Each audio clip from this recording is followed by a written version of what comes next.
কুড়িগ্রামে উদ্বেগজনক হারে বেড়েছে বেওয়ারিশ কুকুর বিড়াল, আর এর কামড়ে আক্রান্ত হচ্ছে মানুষসহ গবাদি পশু। জেলা সদর হাসপাতালে ভ্যাকসিন সংকট থাকায় ভোগান্তিতে পড়েছে আক্রান্তরা। তাই হাসপাতালে ভ্যাকসিন সরবরাহ বাড়ানোর দাবি এলাকাবাসীর। রাজু মোস্তাফিজের তথ্য ও ছবিতে রিপোর্ট। কুড়িগ্রাম শহর জুড়ে ঘুরে বেড়াচ্ছে অসংখ্য বেওয়ারিশ কুকুর বিড়াল, আর তাদের নানা উৎপাতে ভোগান্তিতে পড়ছেন এলাকাবাসী। কামড়ে আক্রান্ত হচ্ছে মানুষসহ গবাদি পশু।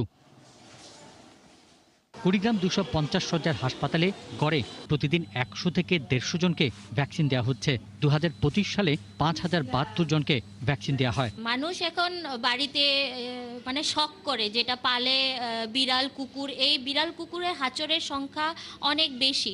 সব জেলার রুগী এই কুড়িগ্রাম জেনারেল হাসপাতালে আসে, গড়ে 100 থেকে 120 জন রুগী হয়। আক্রান্তরা জানান হাসপাতালে অ্যান্টি র্যাবিস ভ্যাকসিন সরবরাহ কম। বেশিরভাগ ক্ষেত্রে হাসপাতালের বাইরে থেকে কিনে ভ্যাকসিন নিতে হচ্ছে। এতে বাড়ছে জলাতঙ্ক রোগীর ঝুঁকি।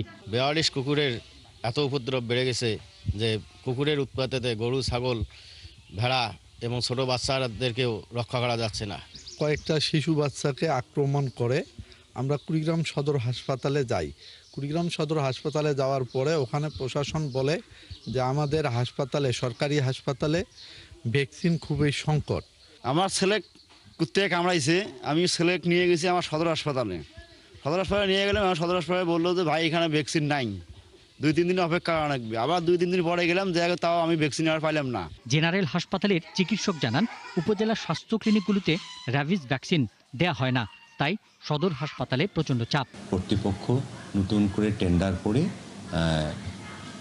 আমাদেরকে র মেটেরিয়ালস দিয়ে অ্যান্টি রেবিস ভ্যাকসিন দিবেন, আমরা সেটা দিতে পারবো। কিন্তু আমাদের হাসপাতালে যেহেতু সামর্থ্য কতটুকু আছে দেখে আমরা স্থানীয় বাজার থেকে এটা কেনার চেষ্টা করব, কিনে খুব অতি দ্রুত দেওয়ার চেষ্টা করব। সংকট মোকাবেলায় হাসপাতালের নিজস্ব বরাদ্দ থেকে প্রয়োজনীয় ব্যবস্থা নেবেন বলে আশ্বাস দেন সিভিল সার্জন। যাতে পর্যাপ্ত ভ্যাকসিন থাকে উপজেলা হেলথ কমপ্লেক্সে, সেই ব্যাপারে আমরা জেলা পরিষদের সমন্বয় মিটিংয়ে সিদ্ধান্ত নিয়েছি যে উপজেলা পরিষদের মাধ্যমে সেই উপজেলা হেলথ কমপ্লেক্সগুলোতে এই ভ্যাকসিনের সরবরাহ করারও ব্যবস্থা করা হবে। এলাকার মানুষের দাবি সরকারিভাবে কুকুর বিড়ালের ভ্যাকসিন দেওয়ার কার্যক্রম বন্ধ থাকায় বেওয়ারিশ কুকুর বিড়ালের সংখ্যাও বাড়ছে। পিন্টু হাজং, 71। দর্শক, এ বিষয়ে বিস্তারিত জানাতে কুড়িগ্রাম থেকে যুক্ত হচ্ছেন সহকর্মী রাজু মোস্তাফিজ।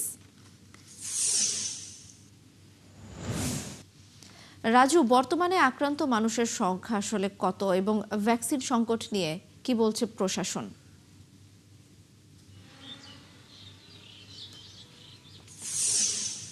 ধন্যবাদ দোল্লা আপনাকে। আসলে কুড়িগ্রামে যে কুকুর এবং বিড়ালের উদ্বেগজনক হার, মানুষের কামড়ে মানুষ উদ্বেগ হয়ে পড়েছে এবং প্রতিদিনই বিভিন্ন শহরের বিভিন্ন জায়গায় কুকুর এবং বিড়াল কামড় দিচ্ছে এবং তারা ভ্যাকসিনের অভাবে এইসব মানুষ আসলে তারা কবিরাজি চিকিৎসার দিকে ঝুঁকে পড়ছে। তবে স্থানীয় ডাক্তাররা পরামর্শ দিচ্ছেন যে দ্রুত যেন হাসপাতালে আসেন এবং হাসপাতালে যেন চিকিৎসা নেন।